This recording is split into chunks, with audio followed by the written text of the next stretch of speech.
آریان قدرمن لیدونکو سلام اسلام حجابین د ژغورنې د خپرونې په وړاندې کولو سره ستاسو په خدمت کې قدرمن لیدونکو لکه څنګه چې تاسو پیږئ په دې وروستیو کې د مالیې وزارت اعلان کړی ده چې د تېر کال په پرتله کافي اندازه په عوایدو کې زیاتوالی راغلی که څه هم د عوایدو د زیاتوالي په برخه کې خصوصي سکتور او پانګوال او هغه څوک چې تشبثات لري او په کار بوخت دي بېلابېلې اندېښنې او ستونزې لري خو په نننۍ خپرونه کې راسره د عوایدو په زیاتوالي خصوصا په افغانستان کې د هوټلدارۍ په رشد او د دغه فرهنګ په ځای پر ځای کېدلو باندې بحث لرو چې په همدې بحث کې راسره د کانټینټل هوټل رئیس احمد حارث نایاب راسره د سره به بحث ولرو.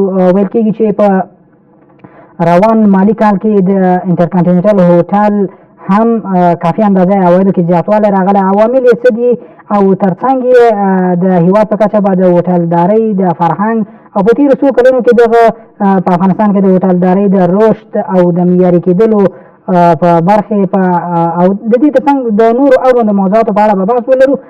که وخت لرئ له موږ سره پاتې شئ. ښاغلی نایب پروګرام ته پخیر راغلی. تشکر زیاد. تشکر بسیار زیاد از شما.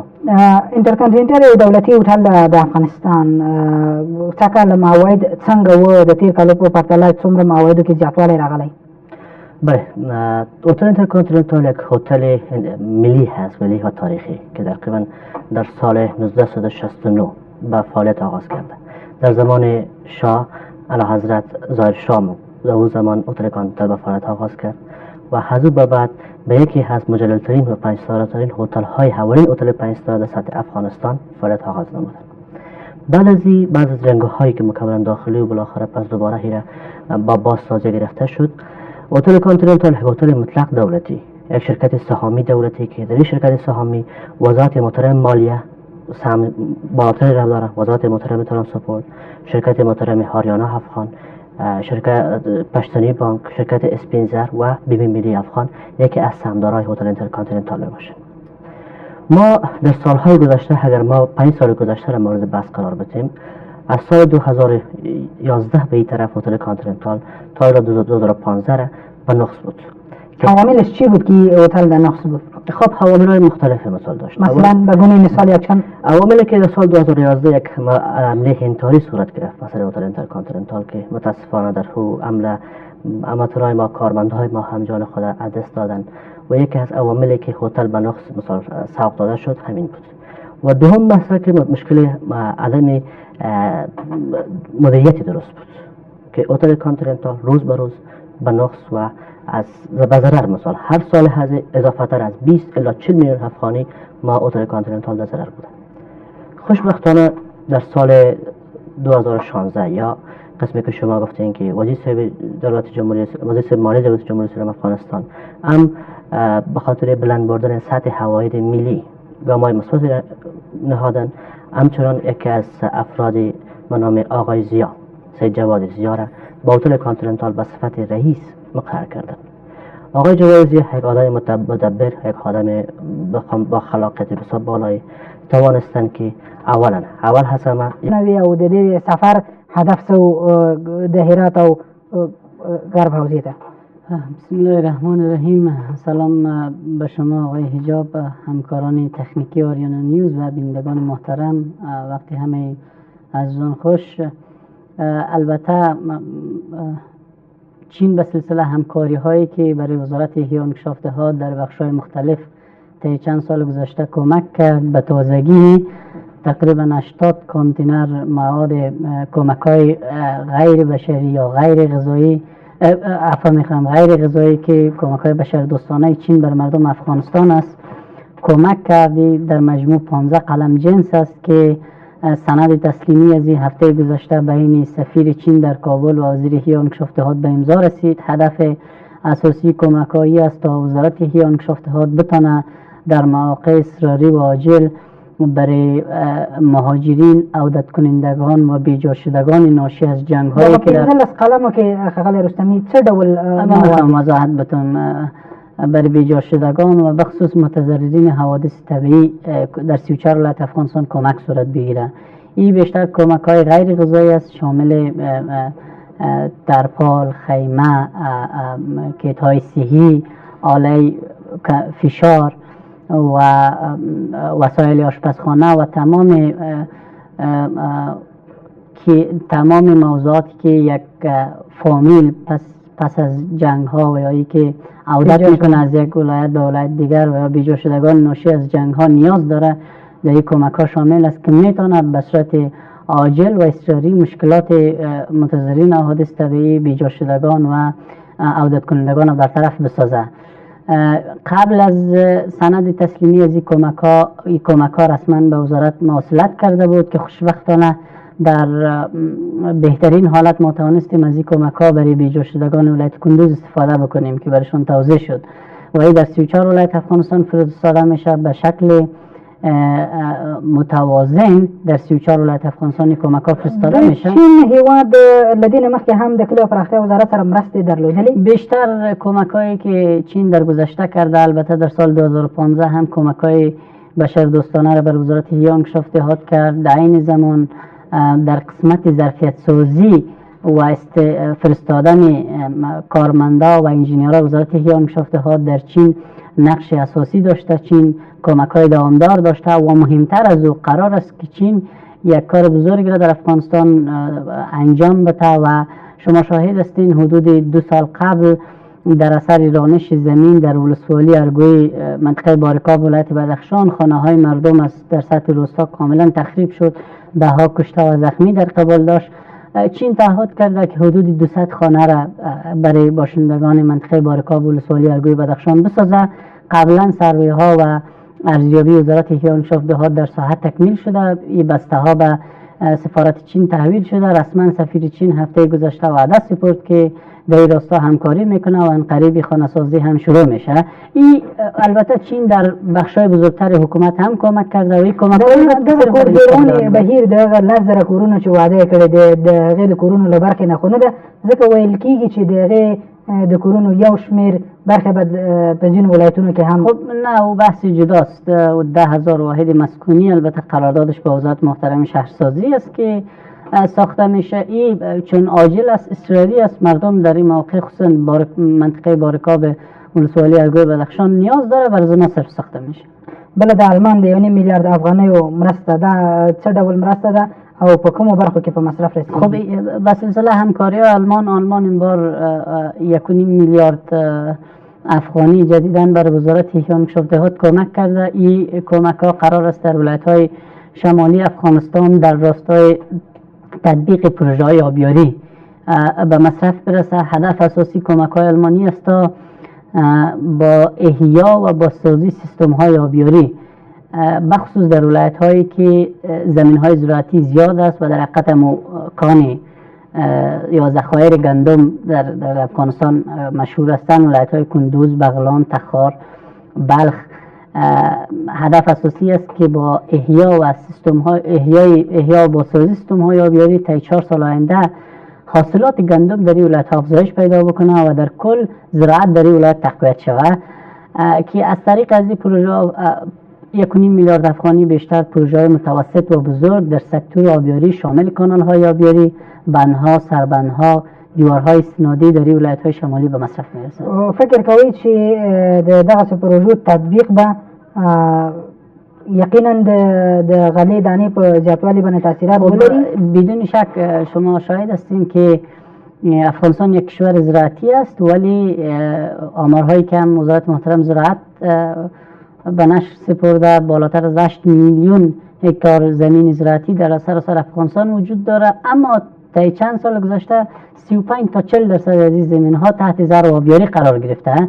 اینا یکی از دلیل هایی که دهقان نمیتونه بیشتر زمین های خود تحت زرع و آبیاری قرار بده و سطح تولیدات افزایش پیدا بکنه کمبود آب است.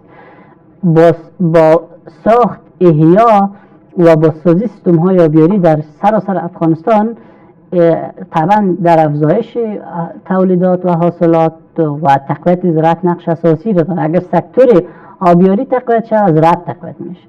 بله خبره ده چې په دې وروستیو کې د کلیو پراختیا وزیر غرب ته سفر درلوده، د دغه سفر هدف څه و او څه کارونه و سفرهای ولایتی وزارت احیا و انکشاف دهات به خصوص رهبری وزارت قسم که شما شاهد هستین یگانه وزارتی بوده که بیشترین سفر داشته، یعنی تا 1 سال گذشته بالاتر از 22 ولایت سفر کرده.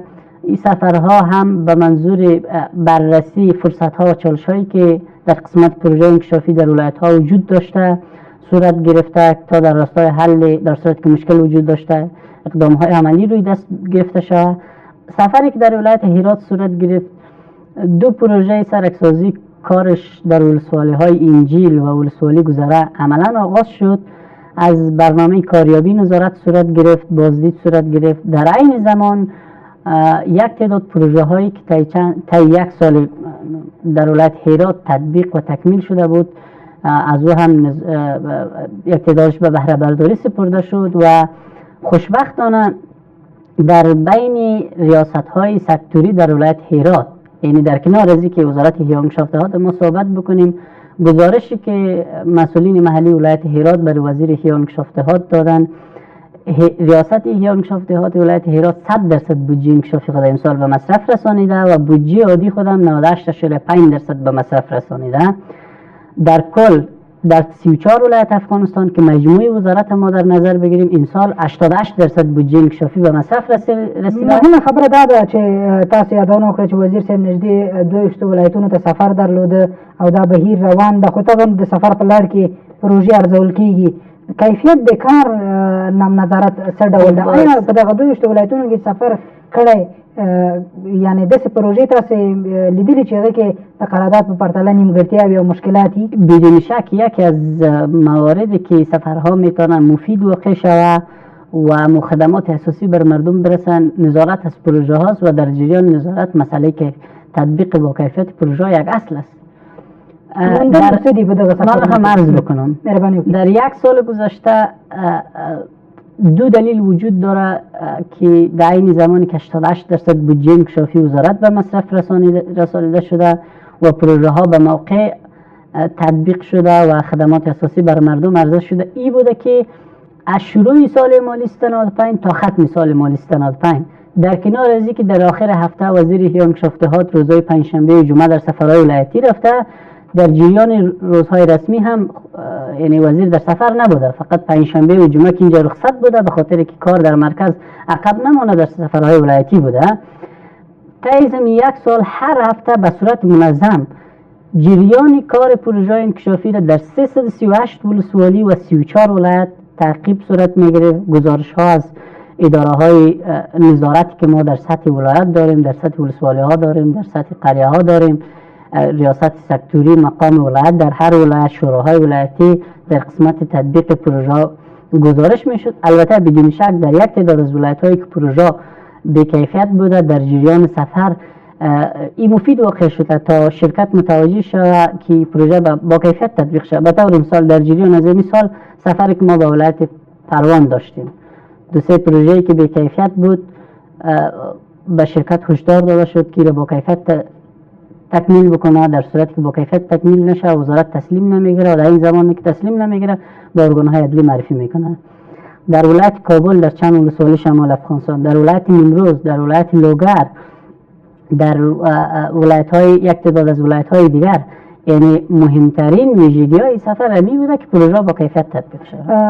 رستمی صاحب یوه موضوع د متوازن انکشاف خبره ده او تر ډیره حده تاسې وزارت په رهبرۍ کې دا هنر سته ده چې په ناامنه سیمو کې خپلې پروژې تطبیق کړي. اوس څه ډول روانه ده دا قصه؟ یعنی ډیری ولایتونه و چې یو اندازه نه دي تطبیق شوي پکې پروژې، مثلا موږ د نورستان او د پکتیکا او د بعضې ولایتونو نه یادونه کوی سو. د دغه توازن د رامنځته کولو لپاره وزارت کوم کارونه ترلاسه کړي؟ بحث آقای حجاب به موضوع اساسی شما اشاره کردین.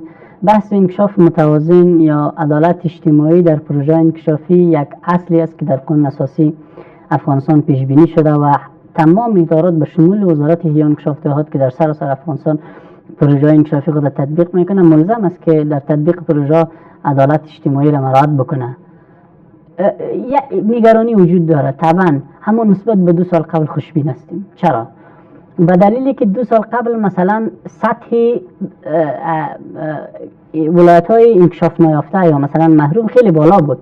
تقریبا 13 تا 14 ولایت بود، ولی هنوز هم متاسفانه 5-6 ولایت باقی مانده. قسمی که شما گفتین نورستان، پکتیکا، غزنی، میدان وردک، فرا، غور، اینا از جمله ولایت هایی هستند که به اصطلاح ولایت های محروم هستند، کمتر انکشاف یافته هستند، پروژه ها کمتر. عوامل څه کېدای شي رستمی صاحب که موږ وګورو ډېری ناامنه ولایتونو کې لکه هلمند مثلا روزگان، فراه، په داسې ولایتونو کې داسې پروژې روانې دي؟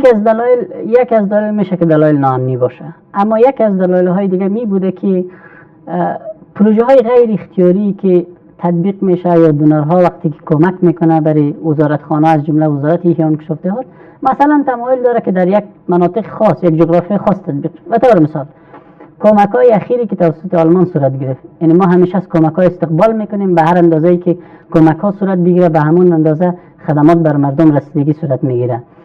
تمایل آلمانی است که در شمال افغانستان کمک ها به مصرف برسه. این به صورت اتومات تاثیر میگذاره روی انکشاف متوازی. بله، یا به طور مثال برنامه کاریابی ما که آغاز شد، درست آلمان 10 میلیون، ایتالیا 10 میلیون دلار کمک کرد، تاکید کرد که در غرب افغانستان به مصرف برسانه. پافشاری که در مرکز صورت گرفت، وزیر احیا و انکشاف دهات توانست که ولایت بامیان هم شامل بسازه. اینمی تو کشورهای مختلف که کمک میکنه، درست یک از دلایل میتونه این باشه.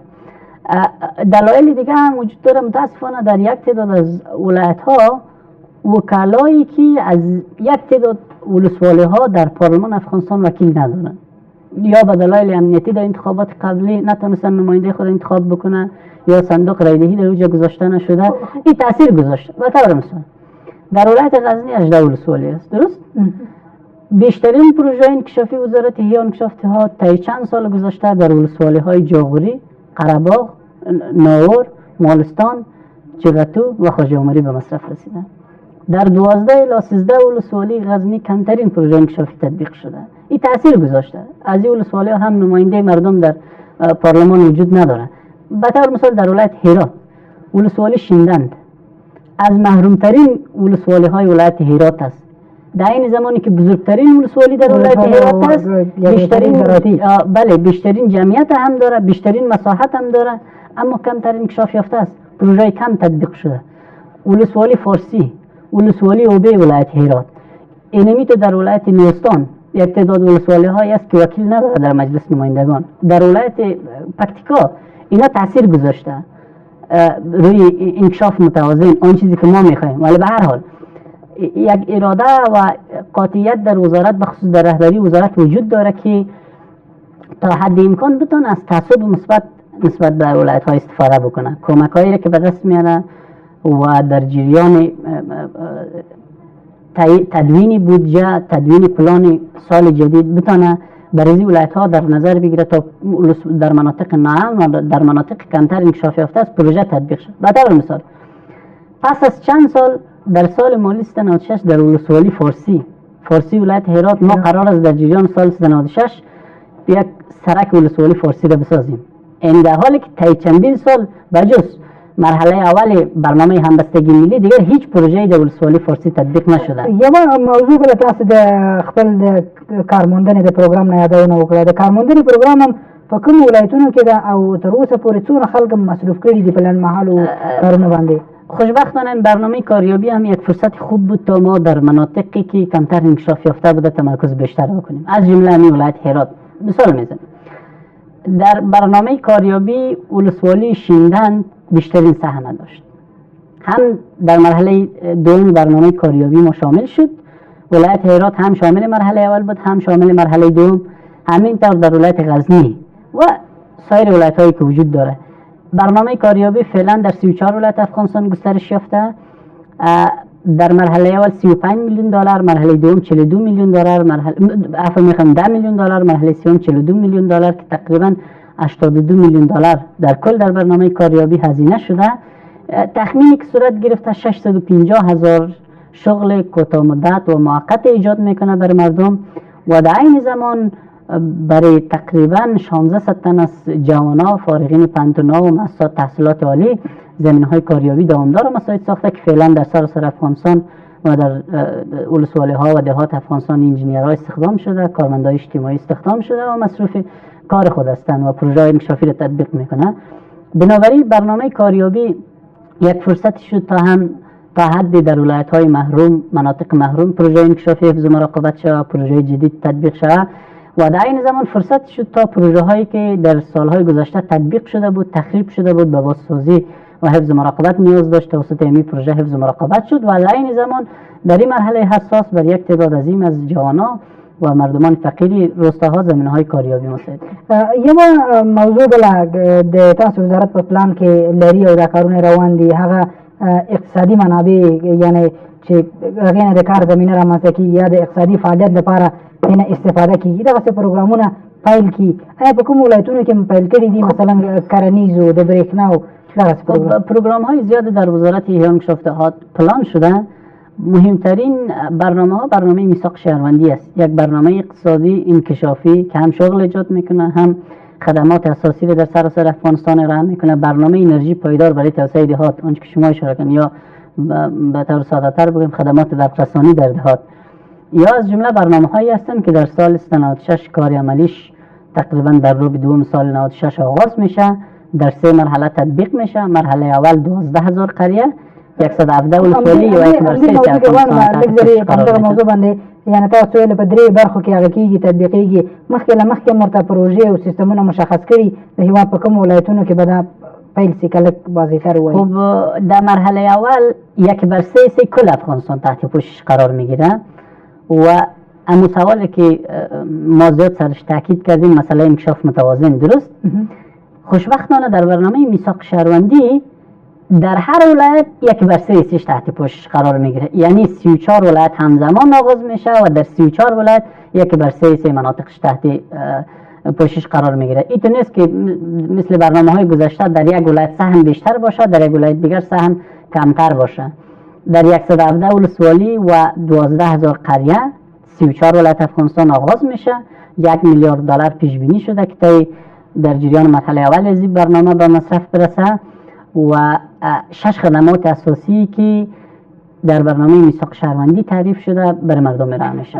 1 میلیارد دلار ځانګړي شوي دي او ډېری دغه موضوعګانې چې تاسې غواړئ تطبیق کړئ، نور وزارتونه هم په دې مسیر کې کار کوي. هدف مې دا دغه پروګرامونه تاسو څونه د یو بل وزارت سره په همغږۍ تطبیقوي. کله چې تاسو پروژه تکمیل کړئ، اړوند بنسټ یا اړوند وزارت هغې نه نظارت کوي که نه؟ مثلا د برېښنا ده، مثلا د سړک جوړونې ده، مکتب ده، چې بیا د هغې د ساتنې او انکشاف لپاره. بدون شک اصلا فلسفه برنامه میثاق شهروندی همی است که پس از 13 سال ما شاهد اولین برنامه بین وزارتی هستیم. یعنی در 13 سال هیچ برنامه بین وزارتی وجود نداشت و این میتونه هماهنگی را بین نهادها و بخصوص وزارتخانه سکتوری مثل زراعت، انکشاف دهات، وزارت صحت عامه، وزارت معارف و اداره ارگانهای محل تقویت بکنه و در این زمان کمک ها منسجم میشه و خدمات اساسی که مردم نیاز داره در سراسر افغانستان تطبیق میشه. هر این یک برنامه یک وزارتخانه نیست که صرف مربوط انکشاف دهات باشه، یک برنامه بین وزارتی است. در رأس کلش رئیس جمهور قرار داره که از این پروژه به صورت منظم نظارت میکنه و هر وزارتخانه در قسمت تدوین پلان خود، تطبیق پروژه انکشافی، موضوع نظارت مستقل است. خدمات اساسی که برش وزارت مربوطه نیاز است که تطبیق بکنه از این طریق تطبیق میکنه و مجرا یکسان است. تمام از وزارتخانه از طریق شوراهای انکشافی قریه ها پروژه خود تطبیق میکنه. وزارت معارف مسئولیت خدمات اساسی تعلیم و تربیه را به عهده داره، وزارت صحت عامه خدمات صحی، وزارت زراعت هم بخش تکنولوژی های زراعتی و انکشاف دهات هم 3 خدمات اساسی که آبیاری است، آب آشامیدنی است، سرک است و در این زمان برق خدمات برقرسانی مسئولیت داره. ډېره زیاته مننه کور موازن چې راغلو پروګرام کې راسره ونډه واخیسته. قدرمن لیدونکو، اوس مو پام راګرځوم د کابل په بازارونو کې د افغانۍ د راکړې ورکړې بیې ته.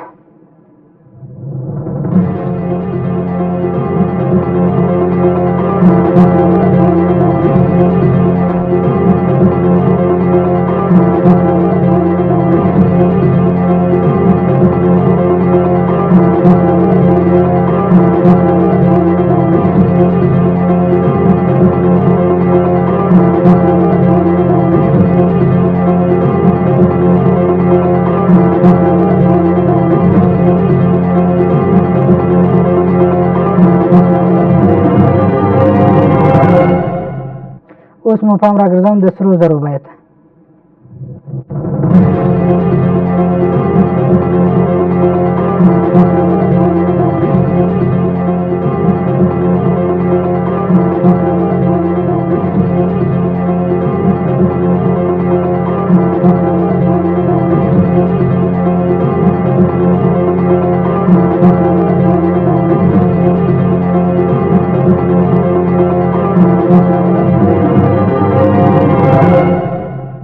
اوس هم د لومړنیو توکو بیې.